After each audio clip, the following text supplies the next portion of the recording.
Hello and welcome back to Speed Demon Painting. Today we are taking a look at not one, but two blog posts which were made about some pretty exciting news of a new edition coming to Dystopian Wars. The first blog post was made on April 24th, 2025, which formally announces the new edition coming up and also has a couple of cool pictures in there about some new generic gun turrets that are coming into the game as well, so there's going to be new models with this edition as well. The post goes on to describe how the game has been released about 4 years ago, and in that time, the whole roster of models has ballooned up to 400 different units, and through different sort of campaign expansions with strategic offshore items and everything, it has also ballooned up to over 250 special rules in grand total. That is, of course, a bit too bloated, so they're going to be cutting back on that quite a fair bit. Since the third edition of Dystopian Wars was launched, the company Warcradle Studios has hired James M. Hewitt to do a bit of work on Armored Clash as well, and some of the wisdom from Armored Clash is actually making it through to Dystopian Wars, so they're letting him explain a bit in this blog post. The main aim of this new edition will be to make the gameplay quite a bit quicker and to sort of have a big reduction into removing some of the redundant rules that sort of did too many similar things. And I tend to agree because I think we are currently looking at 4 different rules for shooting better at aerial targets, which is just a bit too much and way too confusing for new players. The new edition, apparently, if both players sort of know what the rules are can see rounds lasting about 20 minutes in 1,000-point games, which means you're talking about a good 100 minutes to play your game at 1,000 points, which is about where I expect it to be. In some of our games with bigger units, it wasn't quite uncommon to see single activations taking up to 15 minutes because ship units could do so many different actions all at the same time, and it felt very heroic, but it did get a bit long-winded to resolve just one of your activations, and most fleets had 7 or 8 of them to go through, so yeah, you do have to tone that down a bit. James then goes on to say that you do not have to be afraid that a bunch of your models are going to be invalidated or no longer usable in this new edition. This isn't Games Workshop. I have just lost about half of the units I have in my Soulblight Gravelord's army now that they've got a new book. They're not doing this to Dystopian Wars. In fact, they're going to continue releasing new sub-nations within the 8 major factions, such as Greece, Australia, Korea, Spain, and more of them. In fact, you might end up having to dust off some of the units you were never using before, because as the game was maturing, it was sort of becoming clear to a lot of players which their go-to units were in the game. That is sort of something that they are trying to do away with. You have to make meaningful decisions about what you want to take, and if there were some units that were just universally too strong, they're going to be toned down, and if there's some that needed a bit of a boost, they're going to be doing just that. One of the major issues that the game had was that the lethality of it was incredibly high, and quite a lot of the gameplay was designed in the first 2 turns. If you were able to get a good few opening salvos, you were sort of already winning and the opponent was on the back foot, and it was hard to crawl back from that. Unless, of course, you had a very skillful opponent who was playing against you, who didn't get tempted to shoot at units that have already activated, which was a very common mistake for new players to make. You sort of got lopsided games because of it. The new edition is also limiting the amount of attacks that we can do with ships, and the new blog post goes into more details about that one. The whole attack resolution and damage system is getting an overhaul, and you're getting a strict limit to the number of things a unit can do during its activations. So these monster opening salvos is something that you probably will see a lot less of in this new edition. And if they make ships more able to sort of wither that initial storm, you're just going to see less of them being picked off of the board in turns 1 and 2 and staying until that last few rounds. Personally, if I were the main dictator, if you will, about a games design studio, the first thing I would do away with myself would be the catastrophic hits. That was just too much of a reward for making an enormous pool of attack dice, because Suddenly, instead of just doing 4 points of damage, it wasn't uncommon to just do 6 whole points of damage because you reached that break point of the catastrophic hit, and that just made things spiral downwards too fast for the models taking the hits. That's not to say that catastrophic hits will be done away with at all, it is just something that I personally would like to see in this new edition.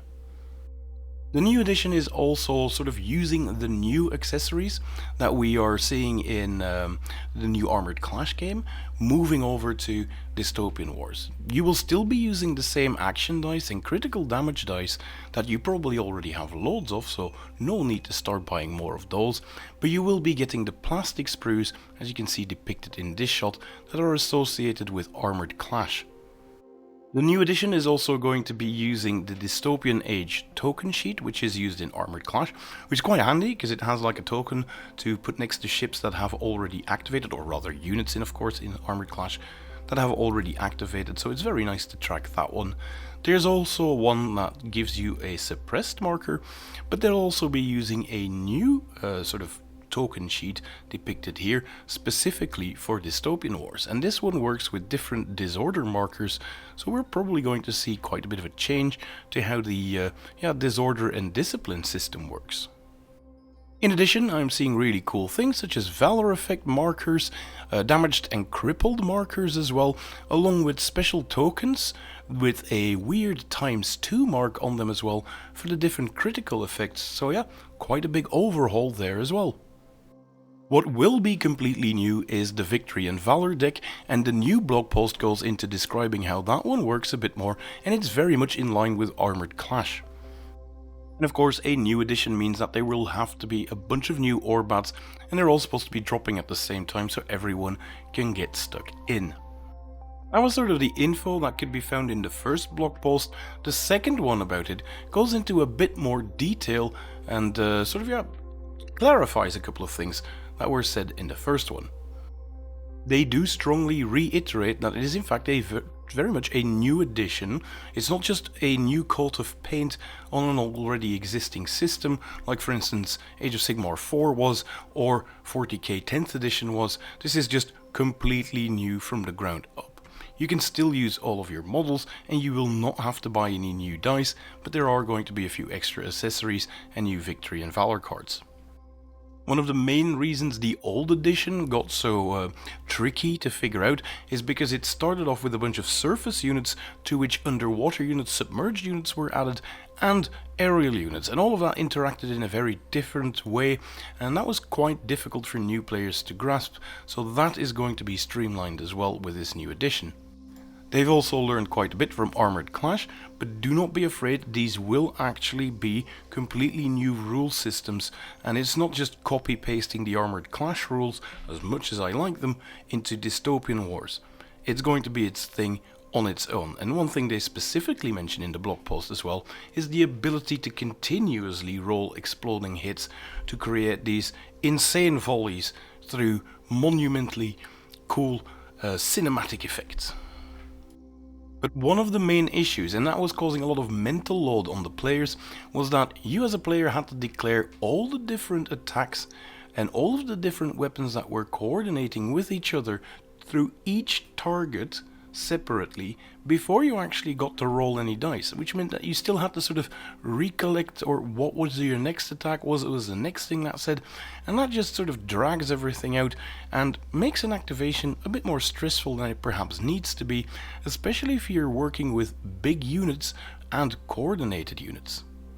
It specifically says that in the new edition each unit can make a limited number of attacks or other non-combat actions, whatever those may be, during its activation, and each target will be declared once the previous one has been resolved, so there's a bit more wiggle room there probably to wait for the result of one attack before you decide on the next one. There are also going to be changes to some of the unit characteristics as well. The sheer amount of special rules, which was in excess of 200, were more limited, and where it was possible, rules were sort of used to boost stats of weapons on units. So instead of making, as they mention here, a unit that allows you to have a couple of rerolls, for instance, on a certain result, they can just increase the stat on units that have that special rule or had that one before. Or if your faction had a lot of weapons with a similar rule, you can now actually turn that into one rule that is spread out through most of your Orbat, so you don't have to mention it every single time on every single weapon as well. So the weapon stats of a unit will now actually be on the card instead of each weapon being placed at the end of the Orbat, meaning you'll have to flick a lot less through the Orbat as well to get to the stats that you actually want. It also means that rules such as heavy firepower can just be removed, because you can just give the heavy gun battery on flagships more dice than heavy gun batteries that are found on cruisers or even on smaller little Mass 1 frigates. How this enables ships to change weapon loadouts as freely as they could now in the old edition remains to be seen. That is the part that I'm a bit squeamish, if you will, about. Am I still going to just be able to reconfigure the weapons loadout of each of my ships to my heart's content? Whilst I do realize that most players just chose the sort of weapon loadouts that matched the rules, it does mean that some of the ships was kind of fun to change it around on. Of course, let's be realistic. If you had something like Osaka cruisers with focus fire, with gunnery weapons, you were never ever going to be dumb enough to upgrade those to rocket batteries. So maybe it's not bad if they do away with some of these options, but yeah, I'm still a bit anxious to see where this is going.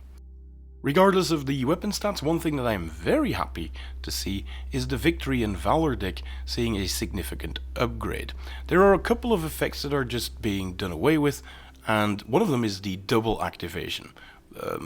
They mention here that it is way too strong, or felt way too strong, and I can only agree. One of those cards usually was the clincher somewhere on turn 2 or 3, and it was hard clawing back from. I don't like mechanics that just, turn the game because of a single card, and they tended to be such high value that you couldn't just counter them easily anyway.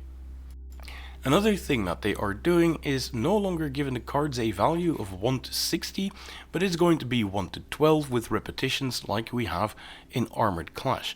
This probably also means that they can sort of copy the way that cards are countered from Armored Clash. In Armored Clash, you do not need to take specific units to be able to cancel the equivalent of Valor effects. You just have an innate ability to do so, and you can do that more readily because the cards go from 1 to 12 instead of 1 to 60.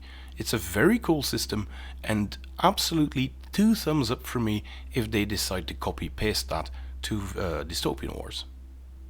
Because let's be honest, in Dystopian Wars, if your list didn't have a Fortunes of War or Dark Hand or whatever version it was of late put in there, it probably wasn't the most competitive list to begin with, and that basically made all of those ships auto-includes, so I'm very happy to see the back of that.